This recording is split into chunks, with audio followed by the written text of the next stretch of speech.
Hi friends, അപ്പോൾ retro movie കണ്ട് ഇറങ്ങിയിരിക്കുകയാണ്. എറണാകുളത്ത് നിന്നാണ് പടം കാണുന്ന ഫാൻ ഷോ. അപ്പോൾ വളരെ പ്രതീക്ഷയോടെ കാത്തിരുന്ന പടം സൂര്യ കാർത്തിക് സുബരാജ് ഒന്നിക്കുമ്പോൾ കിട്ടുന്ന ഒരു പ്രതീക്ഷ. പിന്നെ സൂര്യയുടെ ഒരു പടം കാണാൻ, ഒരു ഹിറ്റ് പടം കാണാൻ കുറച്ച് കാലമായിട്ട് വെയിറ്റ് ചെയ്യാണ്. ആള് ഭയങ്കര ഹാർഡ് വർക്ക് എഫേർട്ടൊക്കെ ഇട്ട് വന്ന പല പടങ്ങളും ഒരു റിസൾട്ട് ഇല്ലാണ്ട് പോയി. ലാസ്റ്റ് വന്ന കങ്കോ വരെ. അപ്പോൾ ഒരു ഹിറ്റ് അത്യാവശ്യമാണ് ആൾക്ക്. അത് കാർത്തിക് സുബരാജിന്റെ പടമാകുമ്പോൾ നമുക്കൊരു ഗ്യാരണ്ടി ഉണ്ട്. അപ്പോൾ അതുകൊണ്ട് വെയിറ്റിംഗ് തന്നെയാണ്. അതുകൊണ്ട് തന്നെയാണ് രാവിലെ ഫസ്റ്റ് ഷോയ്ക്ക് പടത്തിന് കയറിയത്.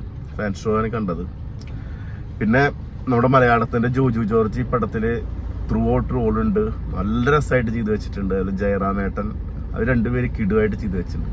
പ്രകാശ് രാജിനെ കൊണ്ടുവന്നിട്ടുണ്ട്. അതെനിക്ക് ആൾക്ക് കാര്യമായിട്ടൊന്നും ഈ പടത്തിൽ ചെയ്യാനില്ല. ആളെ കൊണ്ടുവരുമ്പോൾ അതിന് നല്ല സ്പേസ്, നല്ല ഗ്യാപ്പുള്ള റോൾ കൊടുക്കണ്ടേ.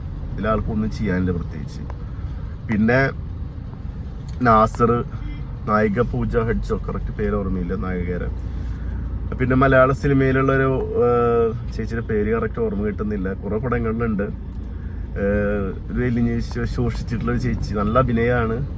അശ്വന്ത് ഗോക്കിന്റെ ഭാഷയിൽ പറഞ്ഞ വയ്യാത്ത ചേച്ചി എന്നാണ് പറയാറ്. ആ ചേച്ചി രസമായിട്ട് ചെയ്തിട്ടുണ്ട്. നല്ല കാസ്റ്റിംഗ് കാര്യങ്ങളൊക്കെയാണ്. പടം ഒരു 2 മണിക്കൂർ 37 മിനിറ്റാണ് പടം ഉള്ളത്. പടം സ്ലോ ബേസ്ഡിലാണ് പോകുന്നത്. പ്രത്യേകിച്ച് കാർത്തിക് സുബരാജ് പടത്തിൽ അറിയാം, ആൾക്ക് പറയാനുള്ള കാര്യങ്ങൾ ആള് പൊളിറ്റിക്കലി എല്ലാം കണക്ട് ചെയ്ത് പറയുന്ന ഒരാളാണ്. അപ്പൊ ആ ബേസിൽ എന്ന് വെച്ച് കഴിഞ്ഞാൽ ഇതിൽ പറയുന്ന പൊളിറ്റിക്സ് ഒക്കെ രസമായിട്ടുണ്ട്. ഒരു സീനുകളൊക്കെ ഉണ്ട്, അതൊക്കെ ഭയങ്കര രസമായിട്ടുണ്ട്. ഇതിലൊരു ചിരി കാണാൻ വേണ്ടിയിട്ട് നമ്മൾ ഇന്റർവെല്ലിൽ കഴിയണം. കാരണം സൂര്യയുടെ ചിരി നമുക്കറിയാലോ, ആ ചിരിയുടെ രസം. സൂര്യയുടെ ചിരി കാണണമെങ്കിൽ നമുക്ക് ഇന്റർവെല്ലിൽ കഴിയണം. എന്ന് വെച്ച് കഴിഞ്ഞാൽ ആളുടെ ലൈഫിൽ വന്നിട്ടുള്ള കടന്നു വന്നിട്ടുള്ള കാര്യങ്ങളൊക്കെ വെച്ചിട്ട് ആൾക്ക് ചിരിക്കില്ല. ആള് ഭയങ്കര വേറൊരു ലോകത്തിലുള്ള ജീവിക്കുന്ന ആൾ. ഇടിയും കുത്തും കാര്യങ്ങളൊക്കെ ആയിട്ട് അങ്ങനത്തെ ഒരു ലൈഫിലേക്ക് ആൾ എത്തിപ്പെടുകയാണ്. അവൻ അമ്മ മരിക്കും, അമ്മനെ എടുത്തു വളർത്തുന്നതാണ്. അതിൻ്റെതായ കുറച്ച് കാര്യങ്ങളൊക്കെ കണക്ഷനിൽ പടം വന്ന് ആള് ഒരു പ്രണയമാണ് മെയിൻ സബ്ജക്റ്റ്.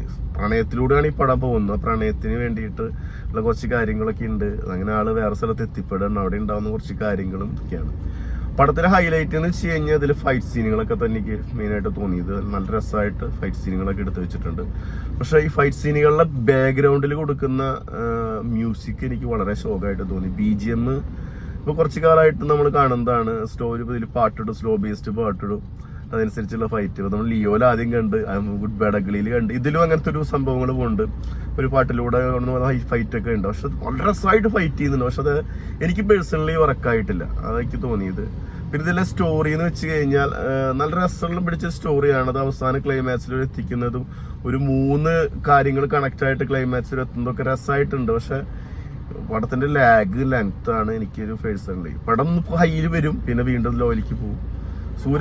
സൂര്യേറ്റ കഴിഞ്ഞാട്ടം തന്നെ ഈ പടത്തിലുണ്ട് കേട്ടോ. അത് നമുക്ക് അവർക്കൊക്കെ പ്രതീക്ഷിച്ച് പോകുന്ന ഫാൻ ബോയ് പടത്തിനൊക്കെ. പക്ഷെ നമുക്ക് ആ ഒരു റൊമാൻസിഫിക്കേഷൻ ഇല്ലേ, നമ്മുടെ സൂര്യനൊക്കെ ഒരു സീൻ എടുത്തിട്ട് റൊമാൻസിഫിക്കേഷൻ ഉണ്ടല്ലോ, അത് ഈ സാധനം ഈ പടത്തിൽ വന്നിട്ടില്ല. അതെനിക്ക് ഫീൽ ചെയ്തത്. അത് എടുത്തു വെച്ചുള്ള രീതി, ഡിഫറെന്റ് മേക്കിംഗ് ഒക്കെയാണ് പടത്തില്, വേറെ രീതിയിലാണ് മേക്ക് ചെയ്തിട്ടുള്ളതൊക്കെ. പക്ഷെ അത് നമ്മൾ കുറെ കാലങ്ങൾക്ക് ശേഷം സൂര്യ പടം കാണാൻ പോകുമ്പോൾ കിട്ടുന്ന ഒരു സാധനം ഉണ്ടല്ലോ, അത് ഇതിപ്പോ പലരും വന്നുള്ളത് അങ്ങനെ എനിക്ക് തോന്നിയതെന്ന് വെച്ചാൽ പലരും വന്നുള്ളത് ഇതിൽ നമ്മൾ പോസ്റ്റർ കാര്യങ്ങൾ കണ്ട സമയത്ത് വേറെ ലെവൽ ഫൈറ്റും കാര്യങ്ങളും ആക്ഷനും മാസും ഒക്കെ ആയിട്ടുള്ള സംഭവം എന്ന് പറയും. ഡയലോഗ് വരെ ഒരു 5 ഡയലോഗ്സ് തന്നെ 1-2 ഉള്ളൂ. അപ്പൊ അങ്ങനെ കുറെ ലിമിറ്റേഷൻസ് പടത്തിലുണ്ട്. ഇതിൽ പറയുന്ന പൊളിറ്റിക്കൽ സ്റ്റേറ്റ്മെന്റ് ഒക്കെ എനിക്ക് ഭയങ്കര ഇഷ്ടപ്പെട്ടു. ഇതിൽ പറയുന്ന രാഷ്ട്രീയത്തിലൊരു സംഭവം ഉണ്ട്, അതുമായിട്ട് റിലേറ്റഡ് ആയിട്ടുള്ള സംഭവം. അത് ആ സംഭവത്തിന് വേണ്ടിയിട്ടാണ് ഈ പടം മുന്നോട്ട് പോകുന്നത്. ഒരു മാരേജ് മുതൽ ഉള്ള പ്രശ്നങ്ങൾ തുടങ്ങണത് ചോദിച്ചിട്ട് അത് ക്ലൈമാക്സ് എത്തി നിൽക്കുന്ന വരെയുള്ളൊരു അതിലാണ് ജോജി ജോർജ് വരുന്ന ക്യാരക്ടർ. ജോർജ് അടിപൊളിയായിട്ട് ചെയ്തിട്ടുണ്ട് കേട്ടോ. ജോർജ് നല്ല രീതിയിൽ പെർഫോം ചെയ്തിട്ടുണ്ട്. ആൾക്ക് വല്ലനായിട്ട് ചെയ്യാൻ അടിപൊളി സ്വാഗ്, ആളെ സ്വാഗും കാര്യങ്ങളൊക്കെ നമുക്കറിയാം. നല്ല രീതിയിൽ ചെയ്തിട്ടുണ്ട്. ജയറാമേട്ടനും കുറച്ച് സമയമുള്ളത് നല്ല രസമായിട്ട് ചെയ്തിട്ടുണ്ട്. ജയറാമൻ കോമഡിയാണ് ഇത് കൈകാര്യം ചെയ്യുന്നത്. പിന്നെ ഇതിൽ പറഞ്ഞ കുറെ കാര്യങ്ങളുണ്ട്.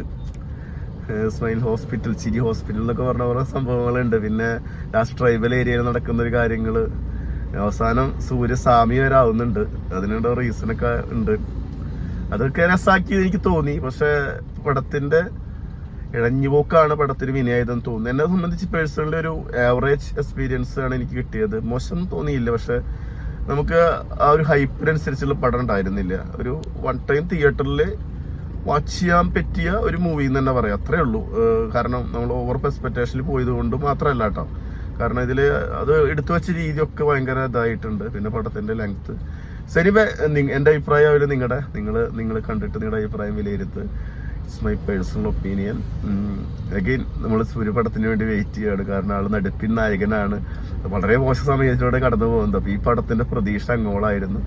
ശരി, വൺ ടൈം തിയേറ്ററിൽ എക്സ്പീരിയൻസ് ചെയ്യാൻ പറ്റിയ ഒരു ആവറേജ് മൂവി ആണ് എനിക്ക് തോന്നിയത്. അടുത്തൊരു ഫിലിം ഒപ്പീനിയനായിട്ട് വീണ്ടും വരാം. ബൈ.